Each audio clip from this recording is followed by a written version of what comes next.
Regardless if your broken heart is because of the loss of a loved one, the loss of a job, a disease, or any other kind, in this video I'll share how you can heal your broken heart. Hi, I'm Hanni Berger, CEO of JOYVIAL.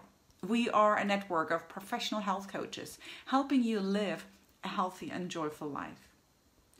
I was fortunate to interview Ashley Jones, the founder and executive director of Love Not Lost, the other day. Love Not Lost is a non-profit organization that is on a mission to revolutionize the way we heal in grief. And Ashley, who calls herself the ambassador of grief, experienced firsthand how debilitating grief can be.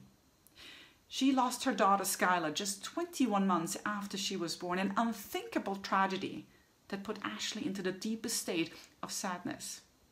Since then, now 10 years ago, Ashley has taken her lessons on how to heal her broken heart and is sharing them with those suffering today.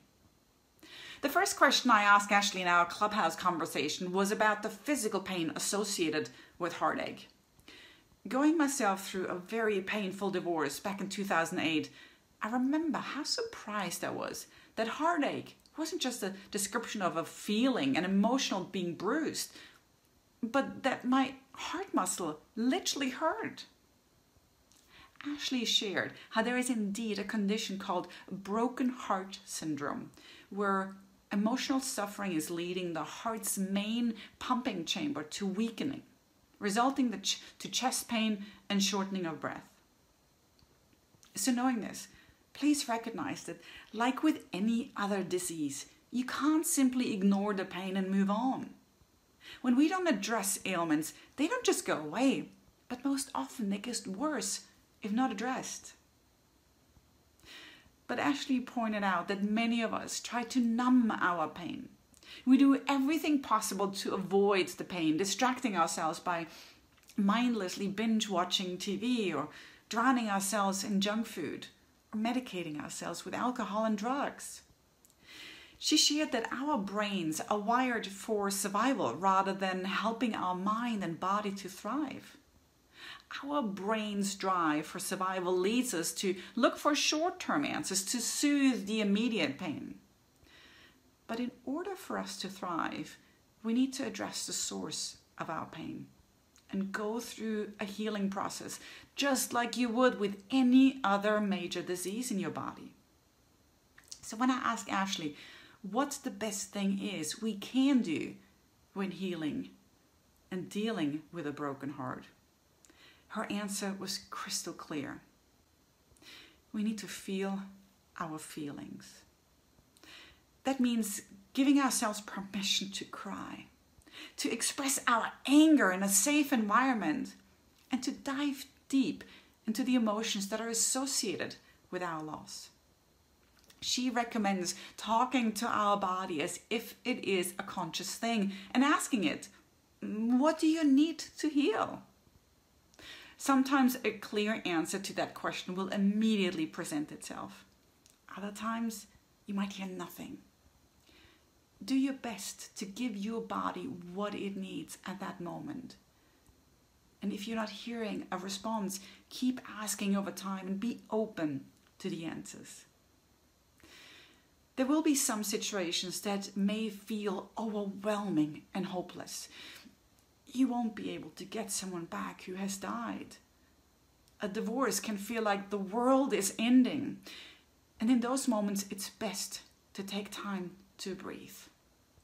As your brain goes into fight-flight mode, our deep breathing reconnects us to our prefrontal cortex and our brain, where we can make rational decisions again. It can take us from anxiety about the future and being grounded in the present. Take note of all the emotions you're feeling. Emotions are information. They help us process things that happened. If you need to, give yourself permission to cry it out, hit a punch bag, talk to a friend, or visit a therapist who can help you sort through your emotions. Yes, this is uncomfortable. Who really wants to sit down feeling all of these negative emotions if you could stuff your face with cookies or get high with some drugs. But Ashley gives you 2 reasons you can't ignore. First, she says, feeling is healing. Our bodies want to heal. Unfelt emotions don't go away. You may be able to cover them up for some time, but eventually your body wants to process it. Ashley shared how when she dealt with her grief of her daughter's passing, her mind brought up all sorts of other pain points of her childhood she had never dealt with. You can't outrun your emotional baggage. And second, unprocessed emotions lead to physical health problems. As research shows, repressed emotions are linked to a weakening of the immune system. And a weak immune system allows for disease genes to be upregulated, which can lead to high blood pressure, heart disease, and even chronic diseases like autoimmune issues and cancer. Healing, unfortunately, takes time. You can't feel all of your uncomfortable emotions at once and then never have to do it again. Give yourself space and trust your body to take the lead. Allow yourself to grieve some, but then find ways to lift yourself up again. Over time, this mindful process will lead to the pain getting weaker and the feeling of joy returning more often. Ashley shared that when she needed inspiration to get out of her dark places, she watched inspirational movies such as Invictus or Unbroken. And she said it helped her gain perspective again. When I go through times that are tough, I pick myself up with gratitude for the many things that are still going well. It's a simple shift of focus. For example, after weeks of crying about my troubles, I felt this extra burden, seeing big dark circles under my eyes. Every morning when I woke up, I walked into the bathroom, putting myself right back in a hole, focusing on those dark circles. One day I decided to focus instead on the spark in my eyes and my smile. And it worked. I just had to choose to shift my attention. Working with a therapist during your grieving process can be very helpful. Whenever you are ready to look ahead to the next chapter of your life, know that our JOYVIAL health coaches are here for you. Your health coach will help you see a future of you at your healthiest and best self and will be your guide every step of the way so you reach that vision.